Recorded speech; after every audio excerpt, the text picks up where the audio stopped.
যুক্তিযুদ্ধলৈ স্বাগতম মই দীক্ষিত শৰ্মা এটা অত্যন্ত গুৰুত্বপূৰ্ণ বিষয়ত আজি আমি আলোচনা কৰিব বিচাৰিছো মই প্ৰথমে ক'ব বিচাৰিছো যে এই অনুষ্ঠানটোৰ উদ্দেশ্য আজি যেটো আমি অনুষ্ঠান কৰিব গৈছো ইয়াৰ উদ্দেশ্য কোনো বিতৰ্ক বা কোনো ধৰণৰ তৰ্ক বিতৰ্ক কৰা নহয় আৰু এটা ঘটনা সম্ভৱতঃ আপুনিয়ে মই আমি কেতিয়াও ভাবা নভবা কিছুমান ঘটনা বিগত সময়ছোৱাত বা বিগত সময়খিনিত অসমত হ'বলৈ ধৰিছে আৰু সেই বিষয়টোকে লৈ কিছু আমি আলোচনা কৰিব বিচাৰিম আজি কিছু টপ এংগলৰ পৰা এই বিষয়টো আমি জানিবলৈ চেষ্টা কৰিম যে ইয়াৰ সুদূৰ প্ৰয়াসী প্ৰভাৱ কি পৰিব প্ৰশ্নটো এইটো হ'ল বা বিষয়টো এইটো হ'ল যে ভাৰতৰ বৈদেশিক নীতিত অসমৰ গুৰুত্ব ক্ৰমান্বয়ে অধিক হৈ আহিছে নেকি আৰু ইয়াৰ পৃষ্ঠভূমি এই প্ৰশ্নটো মই কিয় কৰিছো বা আমি এই বিষয়টো আজি কিয় চৰ্চাৰ কেন্দ্ৰবিন্দুলৈ আনিছো ইয়াৰ প্ৰধান কাৰণটো মই দুটামান ক'ব বিচাৰিম যে বৰ্তমান আপোনালোক সকলোৱে জানে যে দুদিন ধৰি ইউৰোপিয়ান ইউনিয়নৰ সদস্যসকল অসমলৈ আহিছিল কালি তেওঁলোকে চাব গ'ল আমাৰ যি সেমিকণ্ডাক্টৰ প্ৰকল্প আছে তাত চাব গ'ল আৰু আজিও কেইবাটাও কাৰ্যসূচীত তেওঁলোকে অংশগ্ৰহণ কৰিছে ইউৰোপিয়ান ইউনিয়নৰ সদস্য এইটো হ'ল জুন মাহৰ প্ৰথম সপ্তাহৰ কথা দ্বিতীয় ঘটনাটো কি হ'ব জুলাই মাহত হ'ব জুলাই মাহত কি হ'ব জুলাই মাহত সম্ভৱতঃ ৭-৮ তাৰিখৰ ভিতৰত জাপানৰ প্ৰধানমন্ত্ৰী অসমলৈ আহিব আৰু এই যাত্ৰাটো এই কাৰণে গুৰুত্বপূৰ্ণ যে জাপানৰ প্ৰধানমন্ত্ৰী যে অসমলৈ আহিব তেওঁ প্ৰথম দিল্লীত গৈ অসমলৈ নাহে তেওঁ জাপানৰ পৰা সিধা গুৱাহাটীত আহি উপস্থিত হ'ব ইয়াত দ্বিপাক্ষিক বৈঠকত অংশগ্ৰহণ কৰিব ইয়াত কেইবাটাও কাৰ্যসূচীত অংশগ্ৰহণ কৰিব প্ৰধানমন্ত্ৰী নৰেন্দ্ৰ মোদী থাকিব আৰু ইয়াৰ পৰাই তেওঁ নিজৰ দেশলৈ উভতি যাব এই দুটা ঘটনা অত্যন্ত গুৰুত্বপূৰ্ণ বুলি মই এই কাৰণে ক'ব বিচাৰিছো কিছু সংখ্যকে ইয়াত প্ৰশ্ন কৰিব পাৰিব বা কিছু সংখ্যকে প্ৰশ্ন কৰিব যে এইটো কি ডাঙৰ ঘটনা হ'ল দেশৰ প্ৰধানমন্ত্ৰী আহে বিদেশৰ প্ৰধানমন্ত্ৰী আহে কৈ থাকে এইটো ডাঙৰ ঘটনা নহয় কিন্তু এইটো এই কাৰণে ডাঙৰ ঘটনা যে মই অন্ততঃ মোৰ যদি ভুল হোৱা নাই বিগত 40 বছৰটো হোৱাই নাই তাৰ আগতটো সম্ভৱতঃ কোনো এজন বিদেশী ৰাষ্ট্ৰৰ ৰাষ্ট্ৰপ্ৰধান পুনে গুৱাহাটী বা অসমলৈ আহি ইয়াতে দ্বিপাক্ষিক বৈঠক অনুষ্ঠিত কৰি ইয়াৰ পৰা আকৌ তেওঁ উভতি যোৱাৰ নজিৰ সম্ভৱতঃ মোৰ যদি ভুল হোৱা নাই স্বাধীনোত্তৰ কালৰ ইতিহাসত নাছিলে আৰু সেইবাবে এইটো এটা ডাঙৰ প্ৰশ্ন যে ইউৰোপিয়ান ইউনিয়নৰ সদস্য তাৰ পাছত জাপানৰ প্ৰধানমন্ত্ৰীৰ অসম ভ্ৰমণ অসমতে আহিব দ্বিপাক্ষিক বৈঠক হ'ব ইয়াৰ পূৰ্বে আমি দেখা পাইছিলোঁ হায়দৰাবাদ যায় বিদেশী ৰাষ্ট্ৰপ্ৰধানসকল তাৰ পিছত তেওঁলোক আহমেদাবাদ যোৱা আমি দেখা পাইছোঁ দিল্লীৰ বাদে বিভিন্ন জেগা আমি দেখা পোৱা গৈছে কিন্তু উত্তৰ পূৰ্বাঞ্চল তাকো অসম এইটো প্ৰথম হ'ব আৰু সেই গতিকে বৈদেশিক নীতিত ভাৰতৰ যি বৈদেশিক নীতি আছে সেই বৈদেশিক নীতিয়ে এতিয়া অসমত এটা ষ্ট্ৰেটেজিকেল পইণ্ট হিচাপে ল'বলৈ বা ধৰিবলৈ আৰম্ভ কৰিছে নেকি এই বিষয়ে আমি কথা পাতিম আৰু মোৰ লগত দুজনকে অতিথি আছে মই তেওঁলোকক প্ৰথমে চিনাকি কৰাই দিব বিচাৰিছোঁ মোৰ লগত আছে অধ্যাপক আছে তেখেত গুৱাহাটীৰ তেখেত অধ্যাপক হয় মোৰ লগত অচিন্ত প্ৰাণ শৰ্মা আছে বিজেপিৰ মুখপাত্ৰ আছে আৰু মোৰ লগত আছে অধ্যাপক প্ৰশান্ত চক্ৰৱৰ্তী আপোনালোক দুইজনকে মই স্বাগতম জনাইছোঁ আৰু আপোনালোক দুইজনৰ পৰা এই বিষয়ে কথা পতাৰ পূৰ্বে মই এটা বিশেষ মোৰ সতীৰ্থই এটা বিশেষ পেকেজ প্ৰস্তুত কৰিছিলে সেই পেকেজটো যদি মই অকণমান প্ৰথমে চাই ল'ব বিচাৰোঁ অসমলৈ আহিল ইউৰোপিয়ান সংঘৰ উচ্চ পৰ্যায়ৰ প্ৰতিনিধি দল অসমত বিনিয়োগৰ নতুন দুৱাৰ হ'ব মুকলি কৃষি উদ্যোগ প্ৰযুক্তিত ইউৰোপ আগ্ৰহী গুৱাহাটীত শুভাৰম্ভ ব্লু ভেলী ক্লাষ্টাৰৰ দুদিনীয়া ভ্ৰমণসূচীৰে অসমত উপস্থিত ইউৰোপীয় সংঘৰ উচ্চ পৰ্যায়ৰ প্ৰতিনিধি দল গুৱাহাটীত উপস্থিত হৈ অসমক ভূয়সী প্ৰশংসা কৰে ইউৰোপীয় সংঘৰ ৰাষ্ট্ৰদূত হাৰ্ভে ডেলফিনে অসমৰ সৈতে ইউৰোপৰ সম্পৰ্ক অধিক শক্তিশালী কৰাৰ লগতে বিনিয়োগ আৰু উদ্যোগৰ নতুন দুৱাৰ মুকলি কৰাৰ উদ্দেশ্যে সন্মুখত ৰাখি এই ভ্ৰমণত আহিছে প্ৰতিনিধি দলটো পিছে কি বিশেষ উদ্দেশ্য লৈ অসমলৈ আহিল ইউৰোপীয় সংঘৰ এই বিশেষ দলটো কৃষি শক্তি স্বাস্থ্য আৰু প্ৰযুক্তিত বিশেষ গুৰুত্ব অসম ইউৰোপ সহযোগিতাৰ নতুন অধ্যায় অসম তথা উত্তৰ পূৰ্বাঞ্চলৰ ৰাজ্যৰ সৈতে ইউৰোপীয় সংঘৰ অৰ্থনৈতিক সহযোগিতা অধিক শক্তিশালী কৰাৰ লক্ষ্যৰে এই ভ্ৰমণ তাৰ অংশ হিচাপে ইউৰোপীয় সংঘৰ এটা উচ্চ পৰ্যায়ৰ প্ৰতিনিধি দল সোমবাৰে গুৱাহাটীত উপস্থিত হয় কৃষি খাদ্য প্ৰক্ৰিয়াকৰণ জৈৱ প্ৰযুক্তি স্বাস্থ্য সেৱা নৱীকৰণযোগ্য শক্তি ছেমিকণ্ডাক্টৰ ইলেক্ট্ৰনিক্স উৎপাদন আদি বিভিন্ন ক্ষেত্ৰত বিনিয়োগ আৰু অংশীদাৰিত্বৰ বৃদ্ধিৰ সম্ভাৱনা বিচাৰি আহিছে ইউৰোপীয় এই দলটো মুখ্যমন্ত্ৰীৰ সৈতে গুৰুত্বপূৰ্ণ বৈঠক সম্পন্ন উদ্যোগ আৰু বাণিজ্যিকক লৈ বিস্তৃত আলোচনা ভ্ৰমণসূচীত মুখ্যমন্ত্ৰী ডক্টৰ হিমন্ত বিশ্ব শৰ্মাৰ সৈতে বৈঠকত পুনৰ মিলিত হ'ব ইউৰোপীয় সংঘৰ প্ৰতিনিধি দল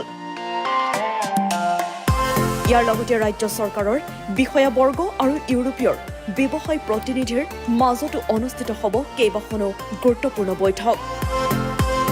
এই আলোচনাৰ জৰিয়তে অসমৰ বাবে নতুন বিনিয়োগ আৰু নিয়োগৰ সুযোগ সৃষ্টি হোৱাৰ আশা প্ৰকাশ কৰা হৈছে গুৱাহাটীত আৰম্ভ ব্লু ভেলী উদ্যোগ অসমত গঢ় ল'ব নতুন উদ্যোগ কেন্দ্ৰ এই ভ্ৰমণৰ আটাইতকৈ উল্লেখযোগ্য দিশ হৈছে অসমৰ প্ৰথম ব্লু ভেলী ক্লাষ্টাৰৰ শুভাৰম্ভ সুগন্ধি সোৱাদ আয়ুস আৰু খাদ্য প্ৰক্ৰিয়াকৰণ খণ্ডক কেন্দ্ৰ কৰি গঢ়ি লৈ উঠিবলগীয়া এই ঔদ্যোগিক কেন্দ্ৰই ইউৰোপ উত্তৰ পূৰ্বাঞ্চল আৰু ভূটানৰ মাজত গৱেষণা উদ্ভাৱন আৰু ব্যৱসায়িক সহযোগিতাৰ নতুন পথ মুকলি কৰিব জাগিৰোডৰ ছেমিকণ্ডাক্টৰ পৰিদৰ্শন ইউৰোপীয় সংঘৰ প্ৰতিনিধি দলটোৱে জাগিৰোডত নিম্নমান টাটা ইলেক্ট্ৰনিক্স ছেমিকণ্ডাক্টৰ প্ৰকল্প পৰিদৰ্শন কৰিব এই পৰিদৰ্শনৰ জৰিয়তে উচ্চ প্ৰযুক্তি আৰু ইলেক্ট্ৰনিক্স ক্ষেত্ৰত অসমৰ ক্ৰমবৰ্ধমান ভূমিকা বিশ্বমঞ্চত সবল জিলিকি উঠিব অসম হ'ব বিনিয়োগৰ নতুন গন্তব্যস্থল ইউৰোপ অসম সম্পৰ্কত নতুন মাইলৰ খুঁটি ইউৰোপীয় সংঘ এই ভ্ৰমণক লৈ যথেষ্ট আশাবাদী ৰাজ্য চৰকাৰ মুখ্যমন্ত্ৰী ডক্টৰ হিমন্ত বিশ্ব শৰ্মাই কয় যে এই ভ্ৰমণে ভাৰত আৰু ইউৰোপীয় সংঘৰ মাজত বাণিজ্য বিনিয়োগ আৰু পেকেজটো চলাব নালাগে হ'ব ধন্যবাদ মই প্ৰশান্ত চক্ৰৱৰ্তী ডাঙৰীয়া মই আপোনাৰ পৰা আৰম্ভ কৰিব বিচাৰিছোঁ এই মুহূৰ্তত যে আপুনি এই আমি যিটো প্ৰশ্ন অৱতাৰণা কৰিছোঁ এই বিষয়টো আপুনি কি ভাবে আপোনাৰ যদি অকণমান বিশ্লেষণাত্মক দৃষ্টিভংগীৰে আপুনি অকণমান জনায় মোৰ আচলতে আজি এই আলোচনাৰ একেবাৰে আৰম্ভণিতে ৰবীন্দ্ৰনাথলৈ মনত পৰিছে কাৰণ ৰবীন্দ্ৰনাথে আমাৰ এই অঞ্চলক আখ্যা দিছিলে পূৰ্ব ভাৰতী বুলি তেখেতৰ প্ৰতিষ্ঠিত বিশ্ববিদ্যালয়ৰ নাম দিছিলে তেখেতে বিশ্ব ভাৰতী গতিকে তেখেত সমগ্ৰ বিশ্ব আৰু ভাৰতবৰ্ষক একাকাৰ কৰি একেবাৰে বিশ্ব মানৱতাৰ কথা ভাবিছিলে আৰু উত্তৰ পূৰ্বাঞ্চলক আজি যিটো আমি উন্নয়ন ৰাজনৈতিক প্ৰশাসনিক ভৌগোলিক অৰ্থনৈতিক সাংস্কৃতিক সকলো ফালৰ পৰা যিটো দুৱাৰ খুলি গৈছে তাৰ সেই প্ৰথম কথাটো মই দেখিলোঁ যে পূৰ্ব ভাৰতীৰ অংগন খুলিছে আৰু ইউৰোপৰ যিসকল প্ৰতিনিধি আমাৰ মাজলৈ আহিছে সেই সম্পৰ্কে ৰবীন্দ্ৰনাথৰ এটা কবিতাই মোৰ মনত পৰিছে তেখেতে বিখ্যাত ভাৰত তীৰ্থ কবিতা লিখিছিলে আৰু কবিতাত কৈছিলে যে পশ্চিম আজ খুলিয়াছে দ্বাৰ শেথা হতে সবে আনে উপহাৰ পশ্চিমীয়া দেশে আজি দুৱাৰ খুলি দিছে তাৰ পৰা উপহাৰ আনিব লাগিব দিবে আৰ নিবে মিলাবে মিলিবে যাবে না তীৰে আজি ভাৰতেৰ মহামানৱেৰ সাগৰ তীৰে এই কথাটো তেখেতে বহুত আগতে কৈছিলে যে আমি পশ্চিমীয়া দেশৰ যিখিনি সভ্যতাৰ সমল আছে সেইখিনি সভ্যতাৰ সমল আমি সংগ্ৰহ কৰিব লাগিব আৰু এটা কথা বংগৰ আৰু এগৰাকী বিশিষ্ট মনীষীলৈ মোৰ মনত পৰিছে এই যিটো কথা কৈছে এইটো ডক্টৰ ভূপেন হাজৰিকাও কৈছে যে মিলিব লাগিব মিলাব লাগিব ডক্টৰ ভূপেন হাজৰিকাও নিজৰ গীতত কৈ থৈছে তেখেতৰ ডক্টৰ ভূপেন হাজৰিকাৰ গীতত আৰু এটা কথা আছে ভাৰতৰে পূৰ্ব দিশৰ সূৰ্য উঠা দেশ গতিকে ইমান দিন এনেকুৱা লাগি আছিলে যে আমি ক'ৰবাত পিছুৱাই আছিলোঁ নেকি এনেকুৱা লাগিছিলে আৰু এগৰাকী প্ৰাতস্মৰণীয় বিখ্যাত মহামানৱৰ কথা মই স্মৰণ কৰিম তেখেতে 1901 চনত অসম ভ্ৰমণলৈ আহিছিলে আৰু উভতি গৈ তেখেতে এটা চিঠিত লিখিছিলে যে কাশ্মীরের পরে ভারতবর্ষের সবচেয়ে সুন্দর জায়গা আসাম তেতিয়া আসাম বুলি কৈছিলে বাংলাত আজিকালি অসম বুলি লিখা হয় আৰু তেখেত হৈছে আমি সকলোৱে জানো স্বামী বিবেকানন্দ গতিকে অসম সম্পৰ্কে এই মনীষীসকলক আমি শ্ৰদ্ধাৰে মানে স্মৰণ কৰি এই আলোচনাৰ আমি প্ৰাথমিকভাৱে যি কথাটো কৈছোঁ যে আমি যিসকলে 70ত জন্ম লৈছোঁ 80ৰ দশকত আমি ডাঙৰ হৈছোঁ আমি সেই দিনবিলাক আমি দেখিছোঁ আৰু 90ৰ পিছতো আমি দেখিছোঁ মই দুটা ঘটনা কৈছোঁ আমি দেখিছোঁ যে সোভিয়েট ইউনিয়নৰ পৰা চাৰ্গেই গ্ৰিচেনকো বুলি এজন কয়লা ইঞ্জিনিয়াৰ কোল ইঞ্জিনিয়াৰিং তেখেত আছিলে তেখেত মাৰ্ঘেৰিটালৈ আহিছিলে কাম কৰিছিলে বিপ্লৱৰ নামত তেখেতৰ জীৱন কি হ'ল আমি দেখিছোঁ সঞ্জয় ঘোষ বুলি এগৰাকী কৰ্মকৰ্তা আহিছিলে মাজুলীলৈ গৈছিলে অৰ্থাৎ মই এই কথাটো ক'ব খুজিছোঁ যে বাহিৰৰ অসমৰ বাহিৰৰ দুৱাৰটো যেতিয়া খুলিছিলে তেতিয়া মানুহ ইয়াতে আহিবলৈ ভয় কৰিছিলে আৰু এটা উদাহৰণ দেখুৱাইছোঁ আজি মাননীয় মুখ্যমন্ত্ৰীৰ লগত যিখিনি আলোচনা হৈছে তাতে তেখেতে এটা শব্দ কৈছে এই শব্দটো খুব অত্যন্ত গুৰুত্বপূৰ্ণ সাংস্কৃতিক অৰ্থনীতি তাৰমানে কালচাৰেল ইকনমিৰ ক্ষেত্ৰত মই এটা উদাহৰণ দিছোঁ যিসকলে আমাৰ এই অনুষ্ঠান দেখি আছে তেওঁলোকৰ বহুতৰে মনত পৰিব যে এটা সময়ৰ 80ৰ দশকত সমগ্ৰ বংগদেশৰ যাত্ৰা দল যাক কয় বাঙালী যাত্ৰা বাংলা যাত্ৰা সেই যাত্ৰাৰ যে দল মানে একেবাৰে প্ৰতি বছৰে 200-300 গাড়ী আহিছিলে বাছ আহিছিলে আহি একেবাৰে অসমৰ গাঁৱে ভূঞে সোমাই গৈছিলে আৰু চাৰ্কাছ আহিছিলে পুতলা নাচ আহিছিলে বাহিৰৰ পৰা ভাৰতবৰ্ষৰ বিভিন্ন ঠাইৰ পৰা কিন্তু পিছলৈ দেখা গ'ল যে বিভিন্ন কাৰণত বিভিন্ন সামাজিক আৰু বিভিন্ন ধৰণৰ তথাকথিত বিপ্লৱ বিভিন্ন আন্দোলনৰ নামত যিখিনি হ'ল আৰু আন্দোলনৰ কথা আজি মই দুখেৰে কৈছোঁ আজি আমি দেখি আছোঁ যে 1 তাৰিখে আজি যিটো মাননীয় মুখ্যমন্ত্ৰী ঘোষণা কৰিলে যে জুলাই মাহৰ 1 তাৰিখে জাপানৰ প্ৰধানমন্ত্ৰীগৰাকী আৰু ভাৰতবৰ্ষৰ প্ৰধানমন্ত্ৰী উভয়ে অসমলৈ আহিব আজিয়ে ঘোষণা কৰিছে আৰু সেইটো লাইভত দেখি মই ভাবিছিলোঁ যে খুব বেছি দিনৰ কথা নহয় এই কেইবছৰমান আগতে জাপানৰ তেতিয়াৰ প্ৰধানমন্ত্ৰীগৰাকী অসমত আহিব খুজিছিলে আৰু তাৰ পৰিস্থিতি কি হৈছিল আমি দেখিছিলোঁ গোটেই অসমখন একেবাৰে উত্তাল হৈছিলে গুৱাহাটীখন জ্বলাই দিয়া হৈছিলে আৰু এনেকুৱা লাগিছিলে যে জাপানৰ প্ৰধানমন্ত্ৰীগৰাকী আহিলে কিয় জাপান বুলি কিয় কওঁ কাৰণ আমি প্ৰযুক্তিবিদ্যাৰ যদি উন্নত দেশ বুলি কওঁ তেনেহ'লে য'ত দুটা পাৰমাণৱিক বোমা বিধ্বস্ত কৰিছিলে নাগাচাকি আৰু হিৰোচিমা তাৰ পিছতো ফিনিক্স পক্ষীৰ নিচিনা জাপান জাগ্ৰত হৈছিলে সেই জাপানৰ যিটো প্ৰযুক্তি আজি সমগ্ৰ বিশ্বই লৈছে জাপানৰ অৰ্থনৈতিক বিকাশৰ কথা আমি ভাবিব লাগিব মাননীয় মুখ্যমন্ত্ৰী ডাঙৰীয়া কেইদিনমান আগতে তেওঁ জাপানলৈ গৈছিলে গতিকে তাৰ আগতে যিখিনি সামিট হৈছিলে আমি দেখিছোঁ যিটো আমি এডভান্টেজ আসাম 0.2 তাতে যিখিনি মানুহ আহিছিলে সেই মানুহখিনি এডভান্টেজ অফ 2.0 সেইখিনিত আমি যিটো দেখিছিলোঁ যে দুৱাৰখন খুলি দিয়া হৈছে কি দুৱাৰখন খুলি দিয়া হৈছে অৰ্থনৈতিকভাৱে কৃষিৰ বাবে প্ৰযুক্তিৰ বাবে উন্নয়নৰ বাবে আৰু সমগ্ৰ দিশে অসম যে আগুৱাই যাব খুজিছে ইমান মানুহ আহি আছে এই পৰ্যটনৰ পৰা আৰম্ভ কৰি সাংস্কৃতিকভাৱে অৰ্থনৈতিকভাৱে সামাজিকভাৱে আনকি ৰিচাৰ্চৰ ক্ষেত্ৰত এডুকেশ্যনেল হাবলৈ পৰিণত হ'বলৈ ধৰিছে আমাৰ ৰিচাৰ্চ গৱেষণাৰ কেন্দ্ৰ হৈছে বিভিন্ন এক্সচেঞ্জ প্ৰগ্ৰাম আৰম্ভ হ'ব এই গোটেইখিনি মিলি আমাৰ এনেকুৱা লাগিছে যে আকৌ ভাৰতৰে পূৰ্ব দিশত সূৰ্য উঠা দেশ আমি নতুনকৈ আকৌ অসম আমাৰ ৰূপহী গুণৰো নাই শেষ সেই গীতটো আমি সকলোৱে স্মৰণ কৰিব পাৰিম ঠিক আছে মই অচিন্ত প্ৰাণ শৰ্মা আপোনাৰ ওচৰলৈ আহিছোঁ এই আপোনালোকৰ দৃষ্টিভংগীত এই গোটেই কথাখিনি কেনেকুৱা আচ্ছা প্ৰথমতেই আপোনাক আৰু আপোনাৰ চেনেলক মই ধন্যবাদ জনাইছোঁ এই ধৰণৰ এটা আন্তৰ্জাতিক বিষয়ৰ ওপৰত টক শ্ব' কৰা আজি বহু বছৰ ধৰি মই বিভিন্ন চেনেলত টক শ্ব' কৰিছোঁ যদিও এনেধৰণৰ বিষয়বিলাকত টক শ্ব' কৰাৰ সুবিধা পোৱা নাছিলোঁ অত্যন্ত সুখী তাৰ কাৰণে মই প্ৰথমে ধন্যবাদ জনাইছোঁ দ্বিতীয় কথাটো হ'ল যে আমি এটা কথা বুজিব লাগিব যে আমি ছাৰে কৈছে যে 70 দশকত জন্ম আমি 80ৰ পিছত জন্ম 80ৰ পিছত জন্ম প্ৰতিজন আমি ব্যক্তিয়ে যুৱ হয়তো আপুনিও 80ৰ পিছতে জন্ম ডেফিনেটলি তা আমি এটা বস্তু দেখিছোঁ নতুন নতুন আৱিষ্কাৰ মানে আমি যি সময়ত টেলিফোন বুথ লেণ্ডলাইনৰ পৰা আৰম্ভ কৰি মোবাইলৰ মানে এই যিটো জেনেৰেশ্যন চেঞ্জ হৈছে তালৈকে আমি দেখিছোঁ আজিৰ দিনত আজিৰ পৰা 25 বা 30 বছৰ আগত ৱৰ্ল্ড পলিটিক্স বা ৱৰ্ল্ড ইকনমি আৰু ৱৰ্ল্ড প্ৰডাকশ্যনৰ যিটো ব্যৱস্থা আছিল সেই ধৰণে আজি হৈ থকা নাই আজি সকলোকে সকলো লাগে হয়তো মোক যদি ছেমিকণ্ডাক্টৰ লাগে কাৰোবাক তেল লাগিব কাৰোবাক যদি তেল লাগে কাৰোবাক অন্য আৱিষ্কাৰ লাগিব এইকাৰণে এই ধৰণৰ ক্ষেত্ৰবিলাকত ইউৰোপৰ দেশবিলাকে হওক বা বিশ্বৰ বিভিন্ন দেশবিলাক হওক আমি কোনোবাটো ক্ষেত্ৰত কোনোবা দেশৰ ওপৰত নিৰ্ভৰশীল আৰু তেওঁলোক হয়তো আমাৰ ক্ষেত্ৰত কোনোবা এটা দেশৰ ওপৰত এই ক্ষেত্ৰখনত ভাৰতে য'ত আমি আৱিষ্কাৰবিলাকক আমি আত্মনিৰ্ভৰশীল হৈছোঁ লগতে আমি আজি অস্ত্ৰৰ পৰা আৰম্ভ কৰি বিভিন্ন ধৰণৰ ক্ষেত্ৰবিলাকত আজি ভাৰত আজি আগতে আমি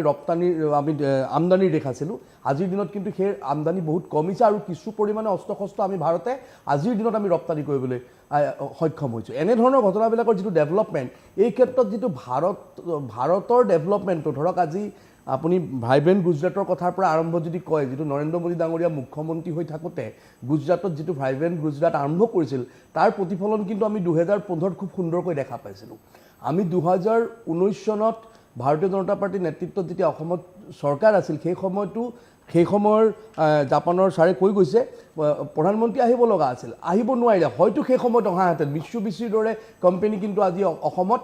কাৰ্যক্ষম হৈ থাকিলহেঁতেন হয়তো এইকাৰণে এই বিষয়বিলাক আজিৰ দিনত কৰ্মসংস্থাপনৰ পৰা আৰম্ভ কৰি টেকন'লজিৰ ডেভেলপমেণ্ট আমি সকলো টেকন'লজি আমি ঘৰতে বনাব নোৱাৰোঁ ডেফিনেটলি আমি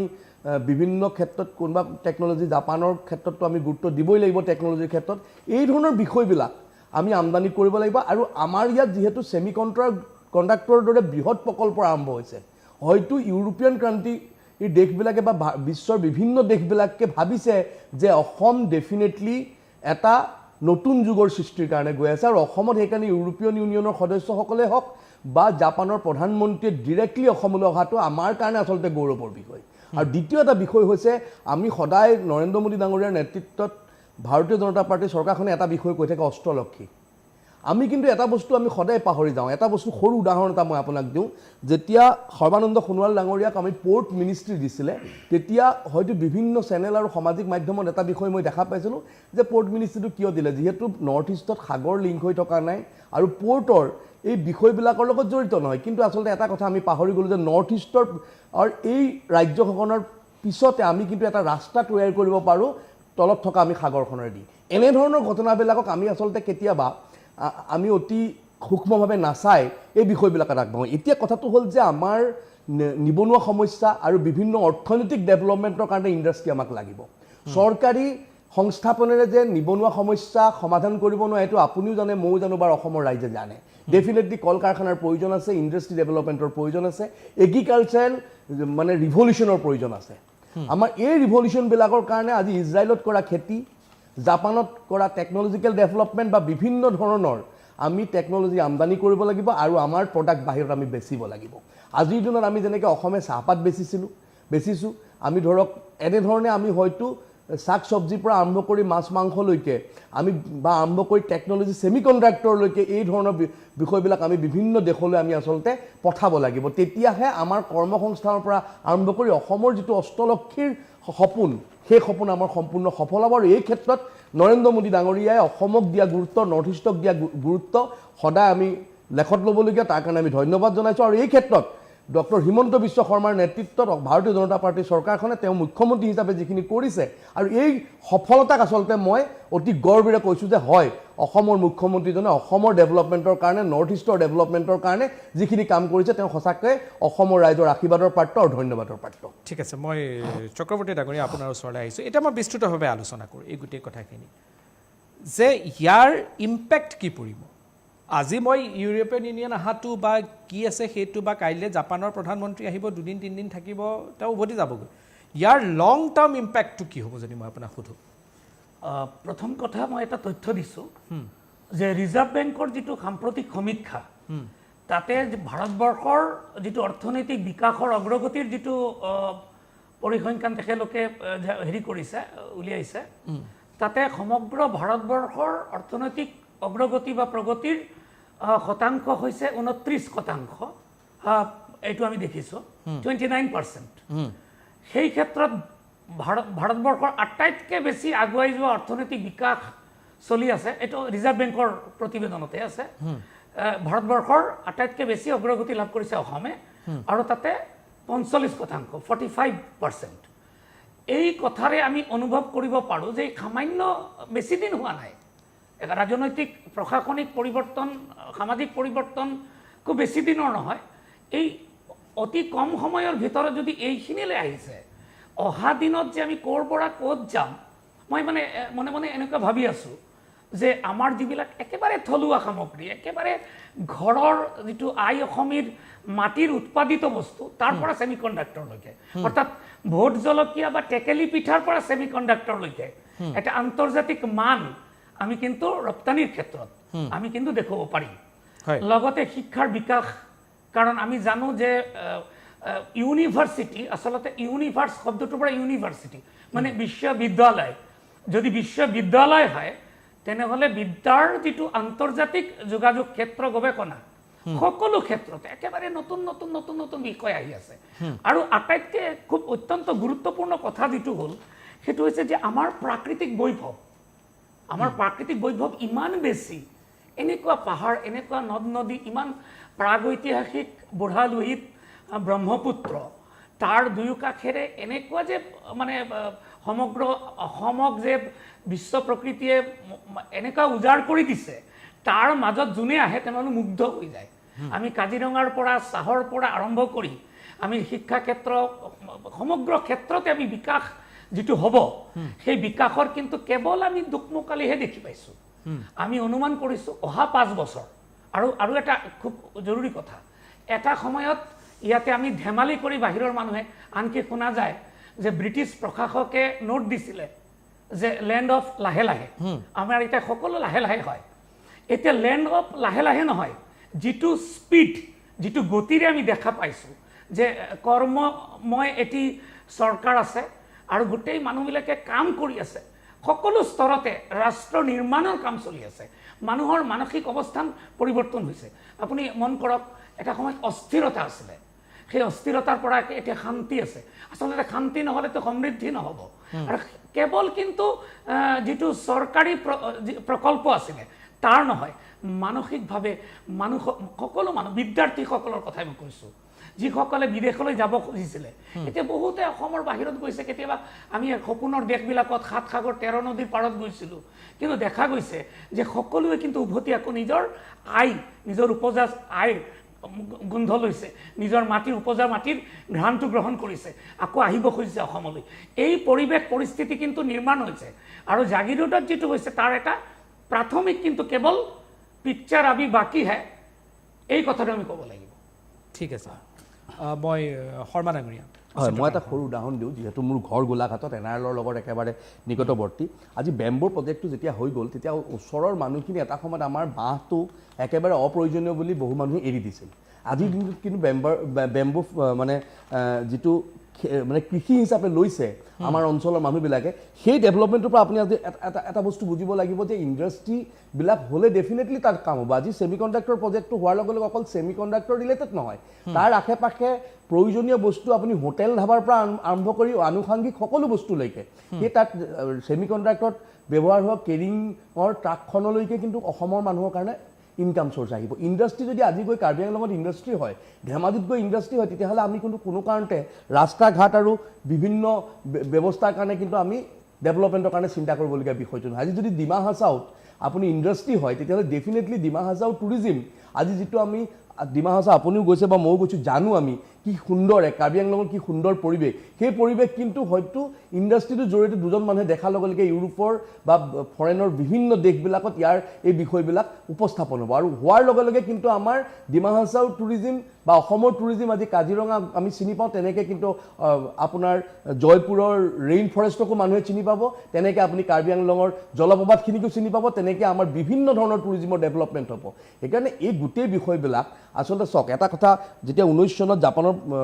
প্ৰধানমন্ত্ৰী অসমলৈ আহিছিল ছাৰে কৈ গৈছিল বিষয়টো সেই সময়ত কা আন্দোলনৰ মানে গইনা লৈ যিটো পৰিৱেশ সৃষ্টি কৰিলে সেই সময়ত যদি আহিলেহেঁতেন প্ৰধানমন্ত্ৰী ডেফিনেটলি মিটছুবিছিৰ দৰে বা দুই এটা কোম্পানী আজি ৱৰ্কিং কণ্ডিশ্যনত থাকিলহেঁতেন ৱৰ্কিং কণ্ডিশ্যনত থকাহেঁতেন ডেফিনেটলি কিন্তু আজি ছেমিকণ্ডাক্টৰ ইণ্ডাষ্ট্ৰী হোৱাৰ লগে লগে আজিৰ দিনত সম্পূৰ্ণ কাৰ্যক্ষম হোৱাই নাই কিন্তু আজি মানুহ কৰ্মসংস্থাপন মানে আপুনি চাব অসমত এটা শক্তি আছে যি শক্তিটোৱে নিজকে অসমীয়া বুলি কয় নিজকে অসমৰ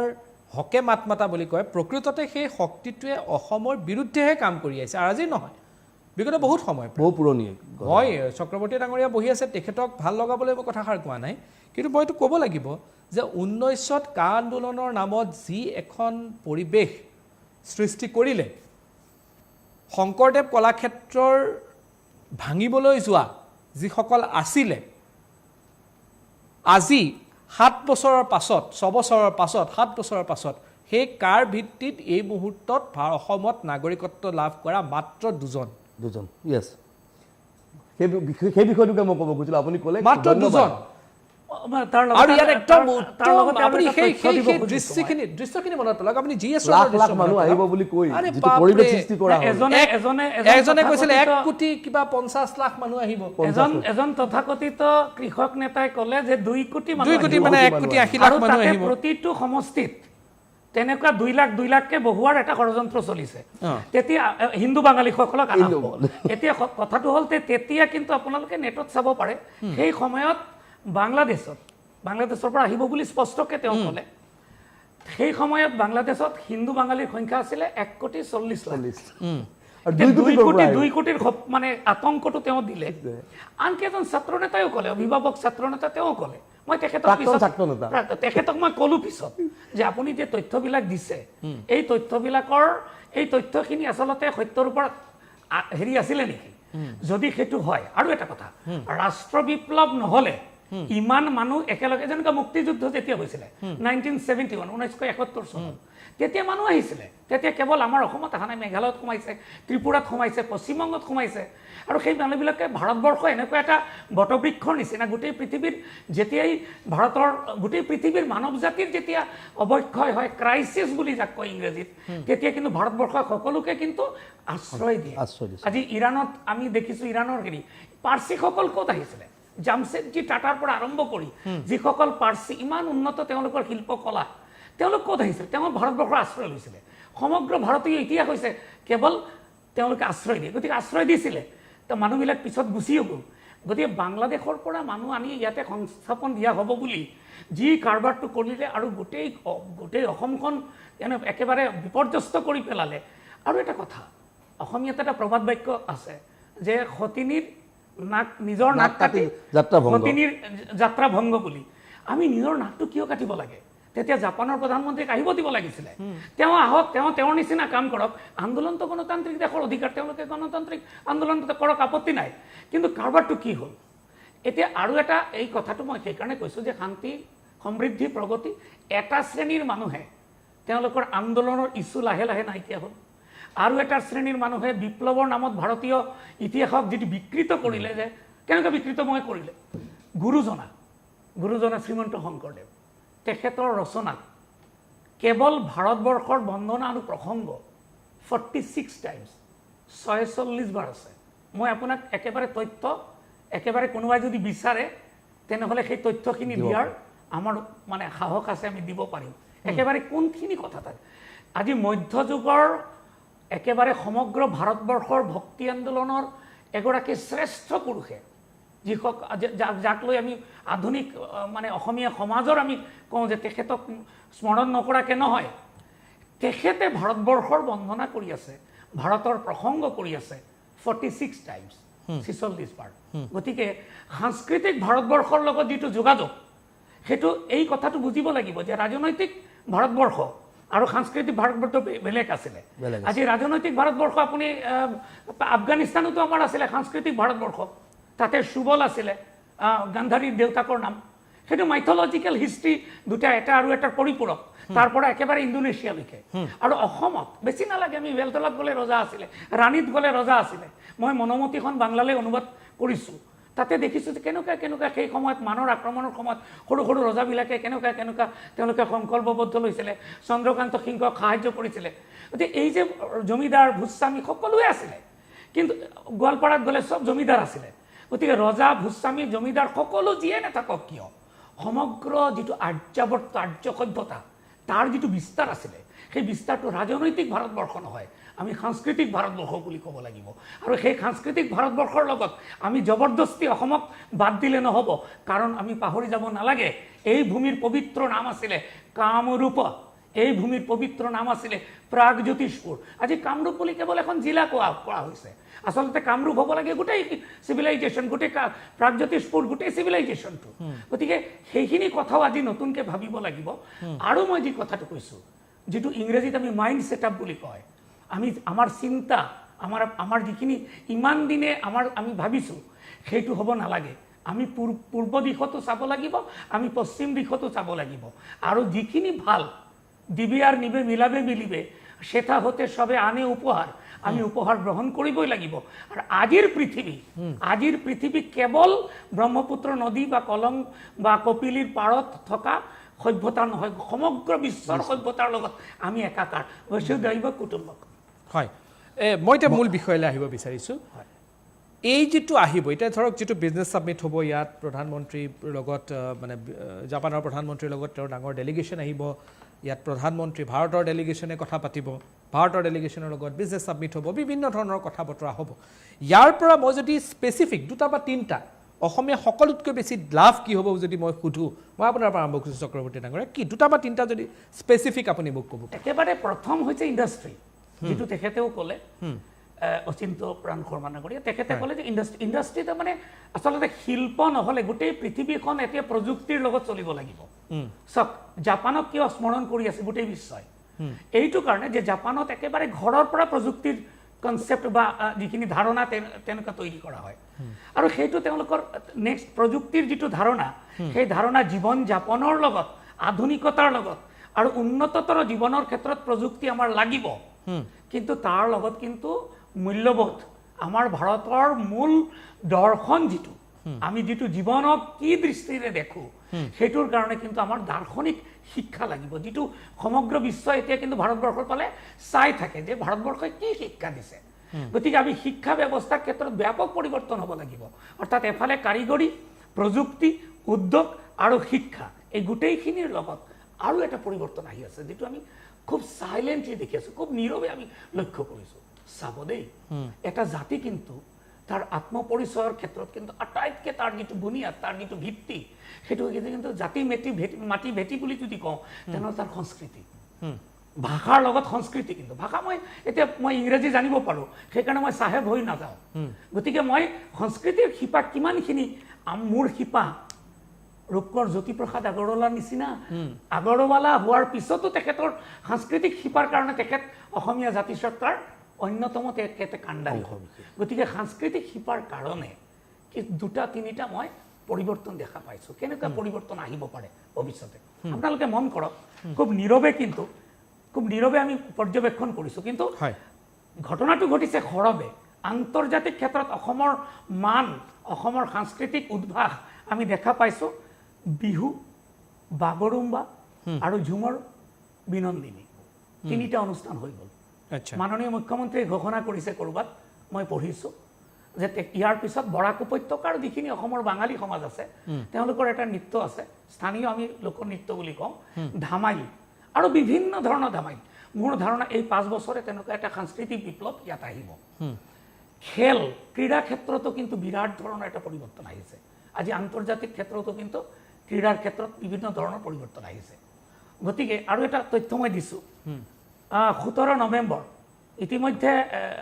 পোষ্ট মেলনৰ প্ৰগ্ৰাম হৈ গ'ল। কালচাৰেল যিটো ইকনমিক ক্ষেত্ৰত গানছ এণ্ড ৰ'জেছ আহি আছে 17 নৱেম্বৰ। তেনেহ'লে আমি দেখিলোঁ কৃষি, উদ্যোগ, শিক্ষা, শিল্প, সংস্কৃতি, এই সমগ্ৰ দিশত সামগ্ৰিকভাৱে কোনো এটা এৰি নহয়। আৰু এনেকুৱা আমি বিচাৰিছোঁ, তেনেকুৱা আচলতে এটা মালাৰ নিচিনা, এটা সম্পূৰ্ণ মালাৰ নিচিনা কিন্তু আমি আগুৱাই গৈ আছোঁ। আৰু 5 বছৰে এই পৰিৱৰ্তন কিন্তু আমি চকুৰে দেখা পাম। ঠিক আছে, মই অচিন্ত প্ৰাণ শৰ্মাৰ ওচৰলৈ গৈছোঁ। আপুনি ছাৰে কৈছে অৰেঞ্জ ইকনমিৰ বিষয়টো, ডেফিনেটলি গোটেই বস্তুবিলাক, এটা সৰু উদাহৰণ মই আপোনাক দিওঁ। আমি যেতিয়া বৰ সৰু আছিলোঁ, বৰুৱা বামুণ গাঁৱৰ চেনিকল, হয়তো মনত আছে, আপুনি নাম শুনিছে, বন্ধ হৈ আছে, তাৰ কাষত আমি একদম ঘৰৰ সন্মুখেৰে বৰ বৃহৎ ট্ৰাকৰ শব্দ শুনিছিলোঁ, কিন্তু ইণ্ডাষ্ট্ৰিটো ৰানিং কণ্ডিশ্যনত আছিলে। আজিৰ দিনত সেই জেগাবিলাক একেবাৰে মানে ঠাণ্ডা হৈ গ'ল,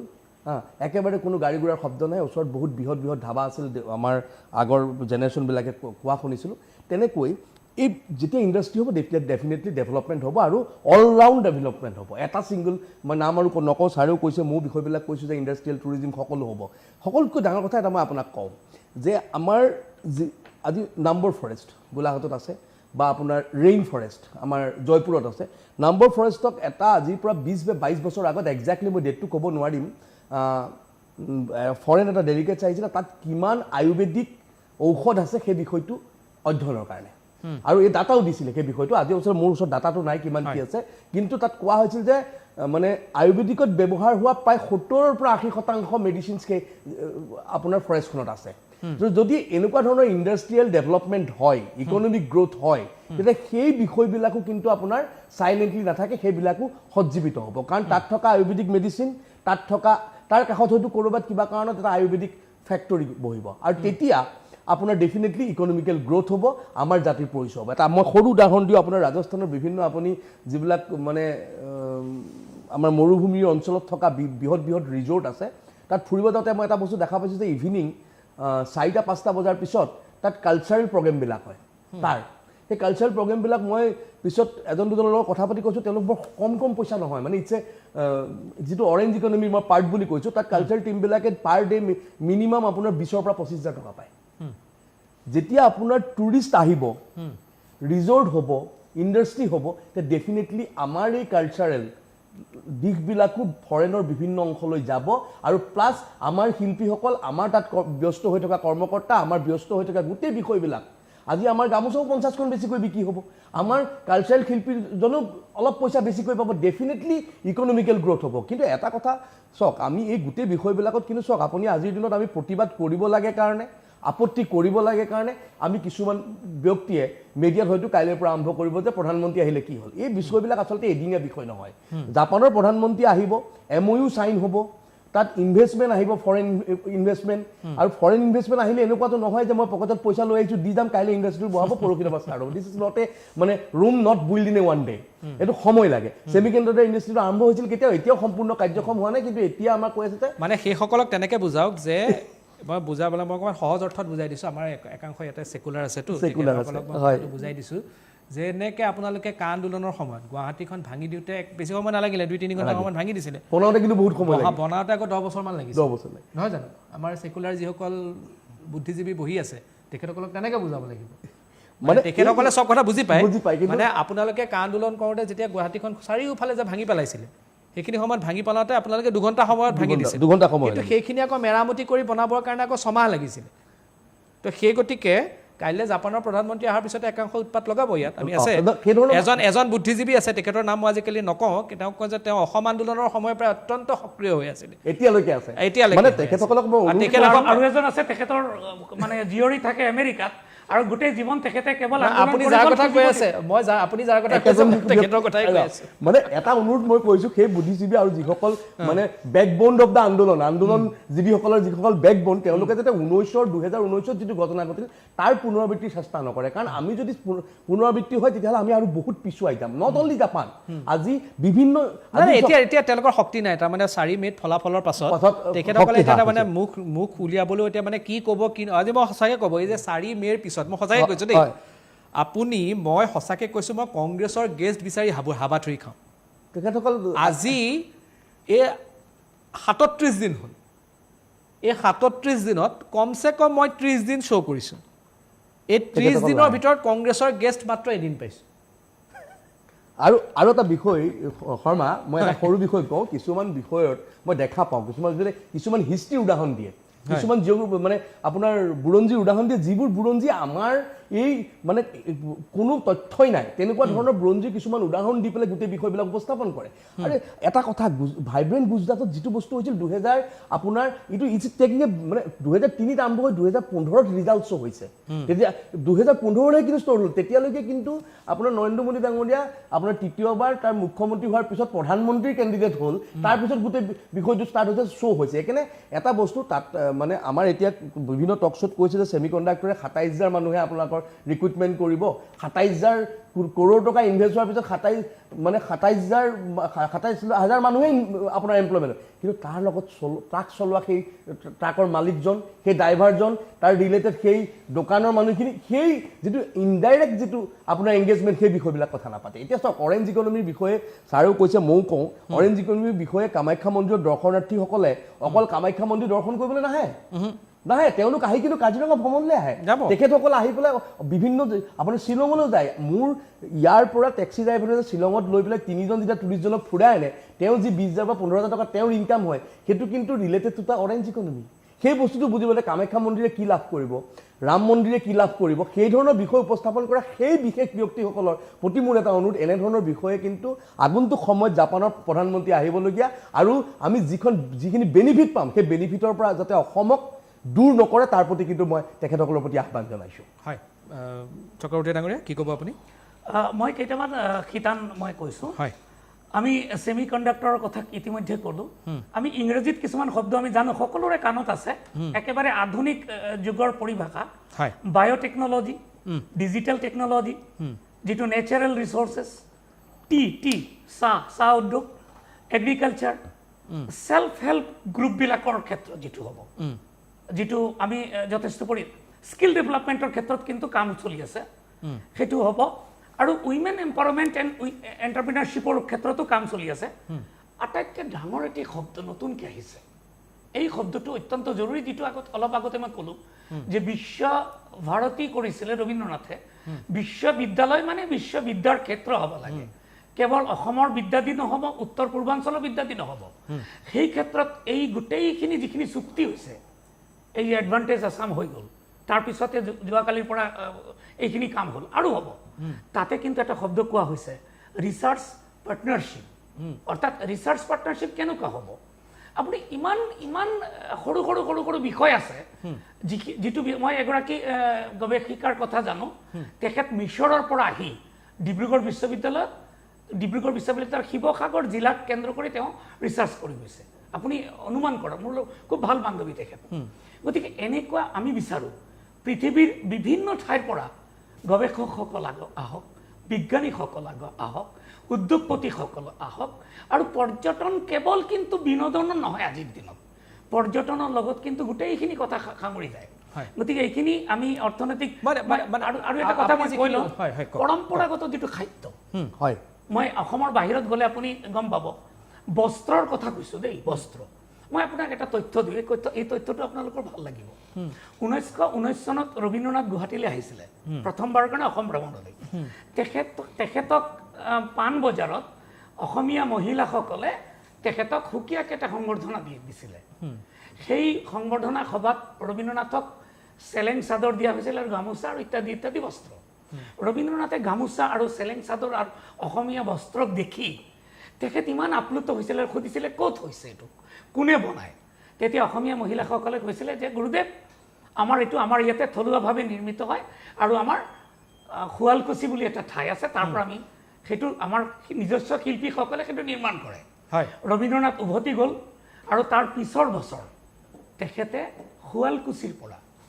মই কিন্তু আই ৰিপিট, কিমানজন অসমীয়া মানুহে জানে মই নাজানো, ৰবীন্দ্ৰনাথে শুৱালকুছিৰ পৰা 1919 চনত তেখেতে উভতি যোৱাৰ পিছত এগৰাকী তাঁতিনী অসমীয়া মহিলা তাঁত শিল্পীক তেখেতে শান্তি নিকেতনত লৈ গ'ল, কেৱল অসমীয়া তাঁত বয়ন শিল্প যাতে তাতে শিকাব পাৰে। এগৰাকী এই বিষয়ে মই নাজানিছিলোঁ। কিন্তু এতিয়া চাওক, অসমীয়া বস্ত্ৰৰ আজি 100 বছৰ আগত ৰবীন্দ্ৰনাথৰ দ্বাৰা স্বীকৃতি, এইটো যদি আন্তৰ্জাতিক মানত স্বীকৃতি হয়, আপুনি কথাটো অনুভৱ কৰক, যিখিনি অসমীয়া বস্ত্ৰৰ আন্তৰ্জাতিক মান পাব লাগিছিলে ইমান দিনে, সেই কিন্তু আন্তৰ্জাতিক মান আমি চুব পৰা নাছিলোঁ। এতিয়া কিন্তু GI টেগ হৈছে। আজি আমি মাননীয় প্ৰধানমন্ত্ৰীৰ ডাঙৰীয়া যেতিয়া বিদেশ ভ্ৰমণলৈ গৈ আছে, লগতে আৰনাইখন বা অসমীয়া গামোচাখন যেতিয়া লৈছে, তেতিয়া বুকু কিন্তু একদম আমাৰ এনেকুৱা হেৰি হৈ যায়, 56 ইঞ্চি তেখেতৰ নহয়, আমাৰ সকলোৰে তেতিয়া 56 ইঞ্চি হৈ যায়, যে তেখেতে আমাৰ বস্ত্ৰ আন্তৰ্জাতিক ক্ষেত্ৰত তেখেতে লৈ লৈছে আৰু তেখেতে হৃদয়ত ধাৰণ কৰিছে। গতিকে বস্ত্ৰৰ ক্ষেত্ৰত, থলুৱা খাদ্যৰ ক্ষেত্ৰত পৰম্পৰাগত মানে আৰু এটা কথা, মই বিশেষকৈ এই শ্ব'টোত মই নিজৰ কথা ক'বলৈ মই ভাল নাপাওঁ বা কোৱা উচিতো নহয়, কিন্তু এটা মই অভিজ্ঞতাৰ কথা ক'ব বিচাৰিছোঁ। কিছু বছৰ আগতে মই ভাৰতীয় এটা প্ৰতিনিধি দলৰ সদস্য হিচাপে চীনলৈ গৈছিলোঁ আৰু চীনত মই এটা কথা লক্ষ্য কৰিছিলোঁ আপুনি আচৰিত হ'ব তাত দেখি লৈ পেলাই আপুনি চীনত জানে চীনা ভাষা নাজানিলে আপুনি তাত একো কৰিব নোৱাৰে তাত তাৰমানে ইণ্টাৰপ্ৰেটাৰ আপোনাক লাগে মই আচৰিত হৈছিলোঁ যে আমাক ইণ্টাৰপ্ৰেটাৰ প্ৰভাইড কৰা হৈছিলে আৰু মই দেখিছিলোঁ যে সেইখিনি ষ্টুডেণ্ট আছিলে চীনৰ বিভিন্ন প্ৰান্তৰ পৰা কিছু ষ্টুডেণ্টক মাতি অনা হৈছিলে তেওঁলোকে আমি যদি হিন্দীত কৈছোঁ বা কোনোবা এজনে যদি হিন্দীত কৈছে সেইটো তেওঁ শুনি চীনা ভাষালৈ তৰ্জমা কৰি দিছে আৰু তেওঁলোকৰ কথা কিন্তু আমাক ইংৰাজীত কৈছে বা হিন্দীত কৈছে আমি হিন্দীত কোৱা কথাখিনি বা আমাৰ যদি কোনোবাই হিন্দীত কৈছে সেইখিনিও তেওঁলোকে বুজিছে আৰু বুজি পেলাই নিজৰ চাইনিজলৈ ইণ্টাৰপ্ৰেটাৰ মানে অনুবাদ কৰি তেওঁলোকে কৈছে তাৰমানে চীন আজিৰ তাৰিখত তেওঁলোকে আমাৰ ভাষা শিকি তেওঁলোকে নিজৰ মানুহক আমাৰ ভাষা কথা বুজি আমাৰ ভাৰতীয় ভাষা শিকি বুজি নিজৰ মানুহক ইণ্টাৰপ্ৰেট কৰিব পৰা অৱস্থাত হয় এতিয়া মই এটা তথ্য দিছোঁ আমি ৰেডিঅ' যুগৰ মানুহ হয় ৰেডিঅ'ত কিন্তু তেতিয়াৰ দিনত মোৰ মনত আছে আমি গাঁৱত ডাঙৰ হৈছিলোঁ তেতিয়া ৰেডিঅ' পেইচিং বুলি কয় তেওঁলোকে তাতে বাংলা শিকোৱাৰ বাংলা অনুষ্ঠান আছিলে আমি কিন্তু মানে বিদেশত মস্কোত আছিলে শ্বিলং শ্ৰীলংকাত আছিলে অসমীয়া অনুষ্ঠান আমি বিদেশৰ পৰা শুনিছিলোঁ গতিকে বিদেশত কিন্তু তেওঁলোকে অন্যান্য ভাষা কিন্তু দিবে আৰু নিবে দিবও লাগে কিন্তু আমাৰ ইয়াত একাংশই এনেকুৱা কিছুমান কথা বতৰা পাতি থাকে যিটোৰ আজিৰ 21 শতিকাত এইখিনি সময়ত কোনো প্ৰাসংগিকতা নথকা কথা আপোনাৰ কথাটো আঁত ধৰি মই এটা বিষয় কওঁ এগৰাকী চীনা ইউটিউবাৰ মই ফ'ল' কৰোঁ তেখেতে তাত ইণ্ডিয়ান আপুনি নামটো মই অলপ পাহৰিছোঁ মোৰ তাত আহিয়ে যায় তেখেতে হিন্দীত কয় গোটেই কথাবিলাক তেওঁ হিন্দী একদম ফ্লুৱেণ্ট হিন্দী তেখেতে জানে আৰু তেখেতে চীনৰ গাঁওবিলাক দেখুৱাই খেতি কালচাৰ দেখুৱাই মই এটা বস্তুৰ প্ৰতি বৰ আকৰ্ষিত হৈছিলোঁ যে এইটো আমাৰ যে এই দোকানবিলাকৰ সন্মুখত যে আঁৰি থোৱা যায় দলবিলাক তাত এখন গাঁও আছে দলৰ হাতকেইটা 4 ঘৰ বা 5 ঘৰ মানুহে বনাইছে মূৰটো 5 ঘৰ মানুহে বনাইছে ভৰিকেইটা 5 ঘৰ বনাইছে আল্টিমেটলি গোটেই গাঁওখনৰ ভিতৰতে ইণ্ডাষ্ট্ৰিটো ৰেডি হৈছে আৰু তাৰ কষ্টিং সেই সময়ত মই আজি 3-4 বছৰ আগত যাওঁতে দেখা পাইছিলোঁ 600 নে 700 টকাত ভাৰতলৈ সোমাই আহে আৰু আমাৰ যদি কাৰিকৰসকলে সেই বস্তুটো বনাবলৈ যায় গোটেই বস্তুটো ইণ্ডাষ্ট্ৰি মেচিনাৰী বহাব যাওঁতে ইট ইজ নিয়াৰ about requirement of 40 to 50 lakh কিন্তু তেওঁলোকে সেই 50 লাখ খৰচা নকৰাকৈ কোনোবাই 2 লাখ টকা খৰচ কৰি পেলাই ভৰি বনোৱাটো বহাইছে কোনোবাই 2 লাখ টকা খৰচ কৰি মূৰ বনোৱাটো বনাইছে মানে সেই ধৰণৰ মই ইণ্ডাষ্ট্ৰিটো সেই ইউটিউবাৰ গৰাকী দেখিছিলোঁ তো সেই ধৰণৰ বস্তুবোৰ তেওঁলোকে আমি দিনত আজি কি ভাবোঁ যে আমি ইংৰাজী যদি শিকিছোঁ ইংৰাজী স্কুল পঢ়িছে তেতিয়াহ'লে অসমীয়া বিদ্বেষী নহয়তো অসমীয়া আমি জানিব লাগিব আমাৰ মাতৃভাষা আমি গৌৰৱান্বিত অসমীয়া কিন্তু লগত চীনা ভাষা জাপানী ভাষা ফ্ৰান্স ভাষা জনাত আমাৰ কোনো আপত্তি নাই তাৰ পৰা কিন্তু আমাৰ কালচাৰেল মানে আপুনি চাব ইয়াত একাংশ অসমীয়া লাগি থাকিব কিবা অসমীয়া বঙালী কিবা অসমীয়া হিন্দী ভাষী কিবা অসমীয়া অমুক অসমীয়া ভুচুক আৰে ভাই লাগিব ক'ত লাগে তোমালোকে লাগি ক'ত আছে আজিৰ দিনত মই এটা টকশ্ব'ত জ্যোতিপ্ৰসাদ আগৰৱালা ডাঙৰীয়াৰ উদাহৰণ দিব যাওঁতে তেখেতে জ্যোতিপ্ৰসাদ আগৰৱালাতকে স্বাভিমানী অসমীয়াৰ কোনোবা আছে নেকি আজি পুলক বেনাৰ্জী ডাঙৰীয়াতকৈ ডাঙৰ অসমীয়া কোনোবা আছে নেকি মানে জ্যোতিপ্ৰসাদ আগৰৱালাই প্ৰথম অসমীয়া সবাক কথাছবি উলিয়াইছিল য'ত সমগ্ৰ ভাৰতবৰ্ষত সবাক কথাছবি ওলোৱা মাত্ৰ 2 বছৰ হৈছিল সেই মুহূৰ্তত তেওঁ ইয়াৰ পৰা গৈ তেওঁ সবাক কথাছবিৰ যিটো মেকানিজিম আছে সেইটো শিকি আহি জয়মতী নিৰ্মাণ কৰিলে কোনে কৰিছিলে অসমীয়া জ্যোতিপ্ৰসাদ আগৰৱালা তেখেত কোন আছিলে অসমীয়া হয় তেখেত আগৰৱালা উপাধিৰ মানুহ আছিল এই বিষয়বিলাক আচলতে আমি কেতিয়াবা কিছু ব্যক্তিয়ে মানে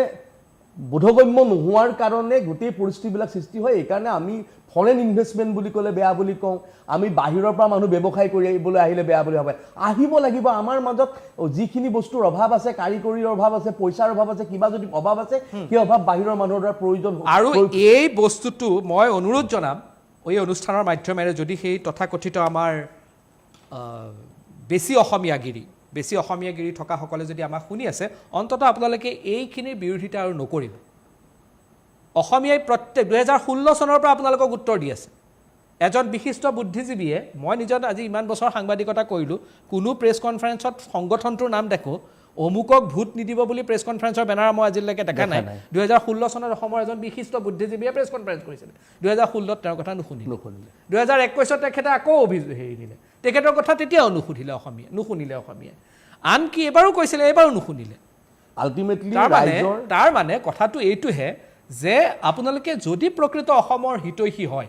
তেতিয়াহ'লে অসমৰ উন্নয়নৰ এটা অন্তৰায় আপোনালোক হোৱা উচিত নহয় বুলি মই ভাবোঁ মোৰ এটা কথা নিশ্চয়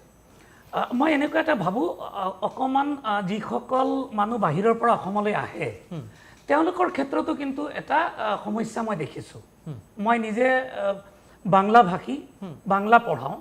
কিন্তু মই অসমীয়া মাধ্যমত পঢ়িছোঁ, অসমীয়াতে বেছি লিখোঁ। ব্যক্তিগত জীৱনো মোৰ অসমীয়া সমাজৰ সৈতে যুক্ত হৈছে। আমি এনেকুৱা বিচাৰোঁ, আচলতে প্ৰতিটো জাতিয়ে বিচাৰে যে য'ত ভৰি ৰাখিছোঁ, য'ত ডাঙৰ দীঘল হৈছোঁ, যিটো পানী খাইছোঁ,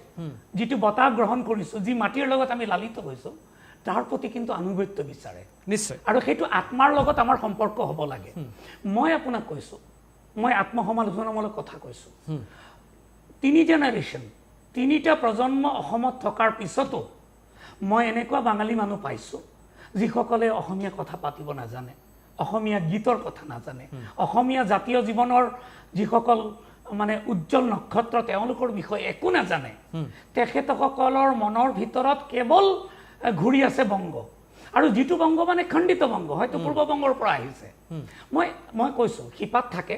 শিপাত সেইটো থাকিব, তেজত থাকিব, তাতে সেইটো অন্যায় নহয়। কাৰণ আমি ইয়াৰ পৰা অসমীয়া ল'ৰা ছোৱালীবিলাকে দিল্লীত বিহু কৰে বা ডুবাইত বিহু কৰে বা লণ্ডনত বিহু কৰে, সেইটো অন্যায় নহয়। কিন্তু স্থানীয় থলুৱা যিটো মাটি, তাৰ প্ৰতি কিন্তু আনুগত্য থাকিব লাগে। নিশ্চয়, সেইটো এটা ভাল যেনেকৈ আমি কথা। মই এগৰাকী অফিচাৰৰ কথা কৈছোঁ, আনন্দ মিশ্ৰ ডাঙৰীয়া। তেখেত ইয়াতে কাম কৰিলে, এতিয়া তেখেতৰ নিজৰ গৃহভূমিলৈ গুচি গ'ল আৰু তাতে তেখেত এই মুহূৰ্তে বিধায়ক হৈছে। কিন্তু তেওঁতে ভাল অসমীয়া জানিছিলে, অসমীয়া জাতীয় জীৱনৰ লগত যুক্ত হৈছিলে। আমি বিচাৰোঁ যিসকল মানুহ বাঙালী হওক, নেপালী হওক, মাৰোৱাৰী হওক, হিন্দী ভাষী হওক, যিসকল মানুহ বিভিন্ন ঠাইৰ পৰা অসমলৈ আহিছে, এটা ক্ষুদ্ৰ ভাৰতবৰ্ষৰ নিচিনা, অসমত আৰুতো বেছি, ইমান বেছি মানুহ আহিছে চাৰিওফালৰ পৰা, সকলোৱে যাতে আমাৰ আই অসমী, আমাৰ নিজৰ ভাষাটো, আমাৰ সংস্কৃতিক যাতে ভাল পায়, অপমান নকৰে, ইতিকিং নকৰে, অৱজ্ঞা নকৰে, অনাদৰ নকৰে, সেইটো কিন্তু স্বাভিমানৰ ক্ষেত্ৰত মানে আপুনি ভাল কথা কৈছে। মই আমাৰ যিসকল অসমতে থকা যিসকল ভাৰতীয় কিন্তু অনা অসমীয়া বুলি মই কৈছোঁ, শব্দটো মই ব্যৱহাৰ কৰিবলৈ অকণমান বেয়া পাওঁ, তথাপিও কৈছোঁ যিসকলৰ মাতৃভাষা অসমীয়া নহয়, তেওঁলোকলৈও এটা অনুৰোধ থাকিব যাতে আপোনালোকেতো সলসলীয়াকৈ অসমীয়া ক'ব পাৰিলে খুব ভাল, আমি ভালেই পাম যদি আপোনালোকে সলসলীয়াকৈ অসমীয়া ক'ব পাৰে। কিন্তু যদিও নোৱাৰে, আপোনালোকে 2-এটা অসমীয়া মানুহৰ লগত কথা পাতোঁতে 2-এটা অসমীয়া শব্দ কৈ দিলে তেওঁলোকেও ভাল পাব, ভাল পায়, নহয় ডেফিনেট কথা। নিশ্চয়। এতিয়া যদি আপুনি ছট পূজা পাতে, ঠিক আছে, ছট পূজা আপুনি পাতিব, আপুনি বিহুৰ সময়তো এখন গামোচা লৈ যাওক, আমাৰ ওচৰ চুবুৰীয়া অসমীয়া এজনক দিয়কগৈ। দুৰ্গা পূজা কেৱল বাঙালীৰ নেকি? আজি দুৰ্গা পূজা যদি তেনেকুৱা হয়, প্ৰকৃতিৰ আটাইতকৈ, পৃথিৱীৰ আটাইতকৈ মানে য'তে য'তে প্ৰকৃতি বন্দনা হয়, বিহু তাৰ অন্যতম। গতিকে বিহুক আমি সকলোৱে শ্ৰদ্ধা কৰিব লাগে। ঝুমুৰৰ কেনেকৈ আমি বাগৰুম্বা দেখিম। গতিকে ভাষা আৰু সংস্কৃতিক, অসমৰ জাতীয় জীৱনৰ ভাষা সংস্কৃতিক সকলোৱে শ্ৰদ্ধা কৰিব লাগে। ঠিক আছে, মই অনুষ্ঠানটো আজি বিষয়টো বেলেগ ফালে গুচি গৈছে, মই ক্লজিং ৰিমাৰ্কলৈ যাব বিচাৰিম। এটা বিষয় আচলতে মানে এটা মানে আমি যেতিয়া ক্লাছ 3 আৰু 4 সেই সময়ৰ কথা, যেতিয়া আলফাৰ মানে অসমত এটা সময় চলি আছিল, সেই সময়ত যিটো ৰাতি 6টা বজাৰ পিছত মানে চাকি আৰু লাইট, চাকিৰ বিষয়টো এইটো কাৰণে আহিছিল যে সেই সময়ত চাকিয়ে চলিছিল মেক্সিমাম গাঁওবিলাকত, নজ্বলা অৱস্থা আছিল। সেই অৱস্থাৰ পৰা আজি অসমৰ যিটো অৱস্থা, এই সময়টো দীঘলীয়া সময়ত যিটো পৰিৱৰ্তন আহিল, এই পৰিৱৰ্তনক অসমৰ স্বাগতম জনাইছোঁ। আৰু উন্নতি হওক, তাৰ কাৰণে আমি কৰিবলগীয়া গোটেই কামখিনি আমি সকলোৱে মিলি একত্ৰিতভাৱে কৰোঁ, চৰকাৰ, অপজিশ্যন, অসমৰ ৰাইজ, অসমীয়া সকলোৱে মিলি আমি একেলগে কামখিনি কৰোঁ। তাৰ কাৰণে কিন্তু আমি সকলোকে মানে অনুৰোধ জনাইছোঁ। চক্ৰৱৰ্তী ডাঙৰীয়া, আপোনাৰ পৰা মই ক্লজিং ৰিমাৰ্ক ল'ব বিচাৰিছোঁ। মই এটা কথাই ক'ম যে যেতিয়া মাতৃৰ আবেদন আহে, মাৰ অভিষেকে এসো এসো তরা, মঙ্গল ঘট হয় নিচে ভরা, সবার পরশে পবিত্র করা তীর্থ নিরে, আজি ভারতের মহামানবের সাগর তীরে। ৰবীন্দ্ৰনাথৰ লাইন। যেতিয়া মাতৃবন্দনাৰ আহ্বান আহে, যেতিয়া বন্দে মাতৰম বুলি ঋষি বংকিমচন্দ্ৰই লিখি গৈছিলে, তেতিয়া ভেদাভেদ থাকিব নালাগে। তেতিয়া ৰাজনৈতিক মতভেদ যিয়ে নহওক কিয়, ঘৰৰ, ৰাষ্ট্ৰৰ, সমাজৰ, জাতিৰ, সংস্কৃতিৰ, সভ্যতাৰ উন্নয়নৰ কাৰণে আমি সকলোৱে মিলি দেহে কেহে আগুৱাই আহিব লাগে। আৰু চৰকাৰে যি ভাল কাম কৰে আমি তাক সমৰ্থন কৰিব লাগে। আৰু আমি সকলোৱে মিলি আমি এটা আধুনিক অসম, আধুনিক ভাৰতবৰ্ষ, আমি আধুনিক এটি আৰ্যবৰ্তৰ ফালে যাব। ঠিক আছে, ধন্যবাদ জনাইছোঁ আপোনালোক দুজনকে, ধন্যবাদ জনাইছোঁ। অচিন্ত প্ৰাণ শৰ্মা, আপোনাক ধন্যবাদ জনাইছোঁ, আৰু চক্ৰৱৰ্তী ডাঙৰীয়া আপোনাকো ধন্যবাদ জনাইছোঁ। আৰু যুক্তিযুদ্ধৰ পৰা এতিয়া বিদায় লোৱাৰ সময় আহি পৰিলে। আমাৰ আহ্বান থাকিব, এই যিটো এটা নতুন দিগন্তৰ নতুন দিগন্ত এটা নতুন সূৰ্যৰ উদয় হৈছে আমাৰ অসমৰ প্ৰতি আহিছে এটা নতুন সূৰ্য উদয় কি বিশ্বৰ দুৱাৰ আমাৰ অসমৰ কাৰণে খোল খাইছে সেইখিনি সময়ত আমি প্ৰতিজন অসমীয়াই সম্পূৰ্ণৰূপে একত্ৰিত হৈ এই উদিত সূৰ্যক নমস্কাৰ জনাবৰ বাবে প্ৰতি মুহূৰ্তত প্ৰস্তুত হৈ থাকিব লাগে আমাৰ আগৰ কোনো প্ৰজন্মই অসমত থকা কোনো প্ৰজন্মই এনে ধৰণৰ দৃশ্য দেখা পোৱা নাছিল যে এখন বিদেশী ৰাষ্ট্ৰৰ ৰাষ্ট্ৰপ্ৰধান ইয়ালৈ আহিব আৰু ইয়াৰ পৰা উৰি আকৌ তেওঁ নিজৰ দেশলৈ যাবগৈ আমি সৌভাগ্যৱান যে তেনেকুৱা এটা আমি দেখা পাইছোঁ আৰু ইয়াত যিসকলৰ অৰিহণা আছে তেওঁলোককতো আমি ধন্যবাদ দিবই লাগিব আৰু ইয়াৰ ওপৰত যাতে অযথা কিছু বিতৰ্কৰ সৃষ্টি যাতে নকৰে তাৰ এটা অনুৰোধ থাকিব আৰু আজি যুক্তিযুদ্ধ অনুষ্ঠানৰ পৰা মই দীক্ষিত শৰ্মা বিদায় লৈছোঁ ধন্যবাদ নমস্কাৰ